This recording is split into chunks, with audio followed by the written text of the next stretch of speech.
Assalamualaikum warahmatullahi wabarakatuh. Innal hamdalillah nahmaduhu wa nasta'inuhu wa nastaghfiruhu wa natubu ilaihi wa na'udzu billahi min syururi anfusina wa sayyiati a'malina may yahdihillahu fala mudilla lahu wa may yudlil fala hadiya lahu. Asyhadu an la ilaha illallah wahdahu la syarika lah wa asyhadu anna Muhammadan abduhu wa rasuluhu wa shafiyyuhu wa khaliluhu wa muballighun nasi syar'ihi fa shalawatullahi wa salamu alaihi wa ala alihi wa ashabihi ajma'in wa sallama tasliman katsira.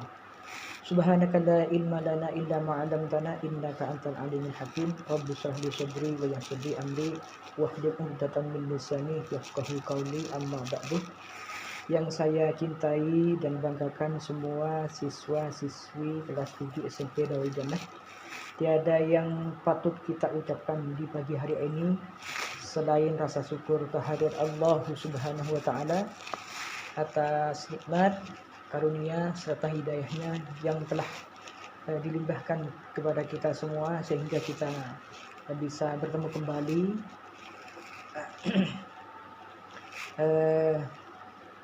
dalam rangka melaksanakan kegiatan belajar mengajar seperti biasanya, yakni masih berada dalam keadaan sehat walafiat. Yang kedua kalinya, mudah-mudahan sholawat serta salam tetap tercurah limpahkan kepada baginda Nabi besar Muhammad sallallahu alaihi wasallam. Baik anak-anakku, materi yang akan dibahas di pagi hari ini mengenai yaitu bab 4, indahnya kebersamaan dengan salat berjamaah. Di sini sebelum kita pelajari lebih jauh, kalian harus mengetahui peta konsepnya, yaitu indahnya salat berjamaah, kemudian mempelajari dan memahami konsep tentang salat berjamaah, kemudian mempraktikkan tata cara sholat berjamaah, membiasakan sholat berjamaah, dan menerapkan nilai-nilai sholat berjamaah sebagai akhlak terpuji dalam kehidupan. Yang akan kita bahas yaitu mengenai pengertian dari sholat berjamaah, sholat wajib berjamaah. Bahwa definisi sholat wajib berjamaah itu adalah merupakan sholat yang dikerjakan oleh dua orang atau lebih secara bersama-sama, dan salah seorang dari mereka itu menjadi imam, dan sedangkan yang lainnya menjadi makmum. Ini definisi mengenai sholat berjamaah.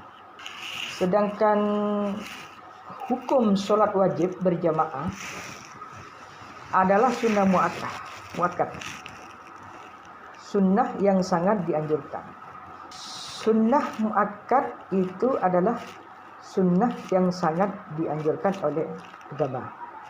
Terus apa lagi keutamaan daripada sholat berjamaah? Di antaranya adalah sebagaimana Rasulullah SAW bersabda, di mana hadis ini sumbernya dari Ibnu Umar. Ya. Qala bersabda siapa Rasulullah SAW, sholatul jamaati, adapun sholat berjamaah, tafdulu itu lebih utama, ala sholatil fardhi, atas sholat sendirian. Yang dimana hadis ini diriwayatkan oleh Imam Bukhari dan Imam Muslim. Kemudian yang kedua, Rasulullah SAW bersabda, An Anas bin Malik radhiyallahu anhu, anin Nabi SAW, dari Rasulullah SAW, annahu, sesungguhnya, bagaimana bunyi hadisnya, sabda Rasul, man, barang siapa, solda, yang sholat, siapa man,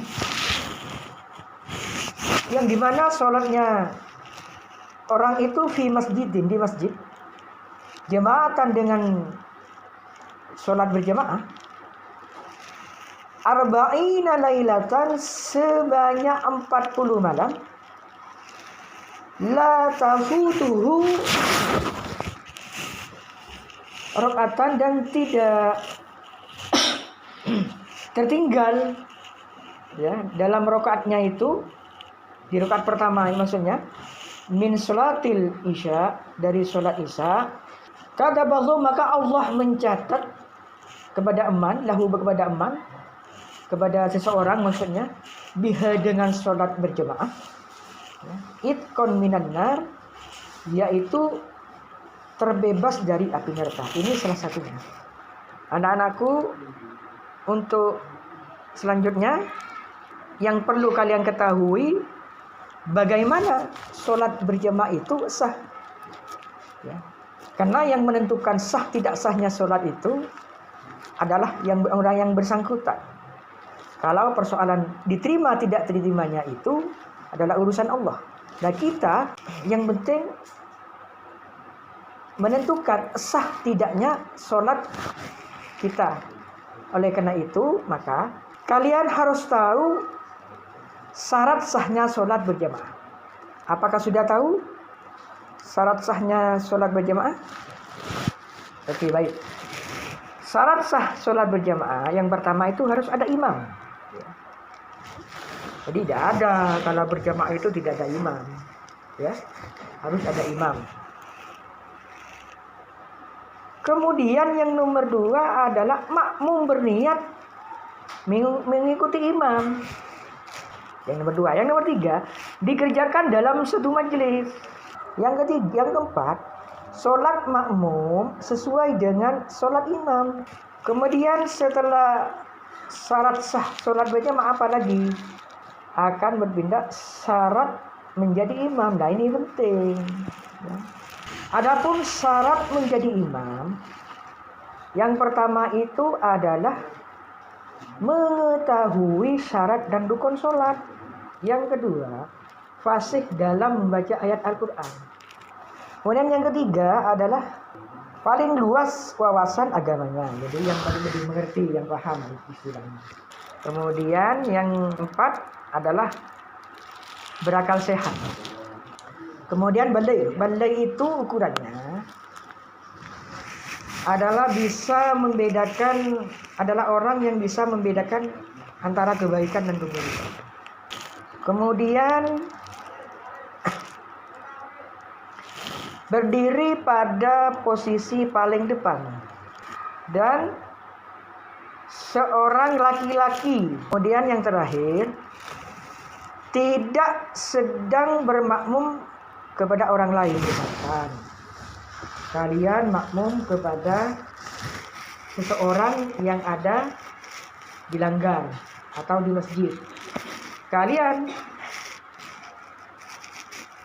makmum kepada orang lain, nah itu tidak boleh.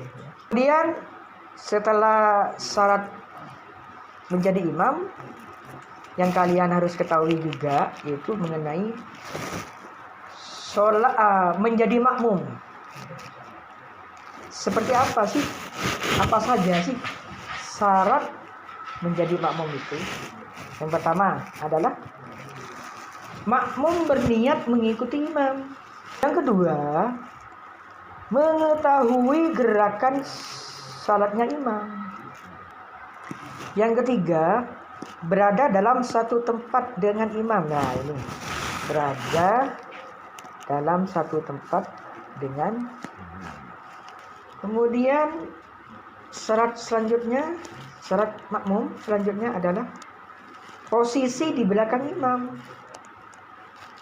Tidak boleh yang namanya makmum itu di depan, ya bukan jamaah namanya itu.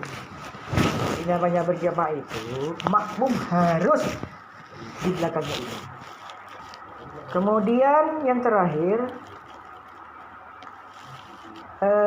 hendaklah sholat makmum sesuai dengan salat imam.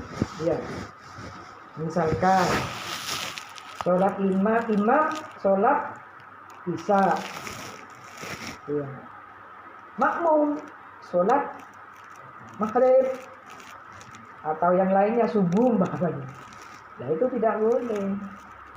Kemudian anak-anakku yang terakhir, Bagaimana ketika kalian itu mau sholat berjamaah, misalkan sholat maghrib.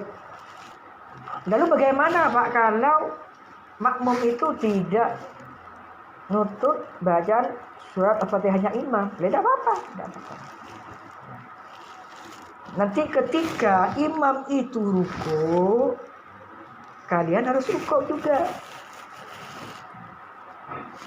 Begitu imam itu i'tidal, kalian i'tidal dengan syarat bergantian, tidak boleh bersamaan, apalagi mendahului. Ini banyak dah anak-anak ini yang sholat ini. Banyak sekali masih yang salah melaksanakan sholat berjamaah. Jadi makmum masbuk itu adalah sholatnya seseorang yang tidak sempat membaca surat Al-Fatihah bersama imam di rakaat pertama. Dan kalau nutut Pak, kalau nutut itu bagaimana Pak? Nutut bacaan Fatihahnya surat imam itu dinamakan makmum muwafiq. Jadi ada dua makmum itu, ada makmum muwafiq dan ada makmum masbuk. Baik, sebelum saya mengakhiri, mari kita baca alhamdulillah bersama-sama. Alhamdulillahirabbil alamin. Sekian dari saya, kurang lebihnya saya mohon maaf. Akhirul kalam, wallahul muwaffiq ila aqwamit thoriq. Wassalamualaikum warahmatullahi wabarakatuh.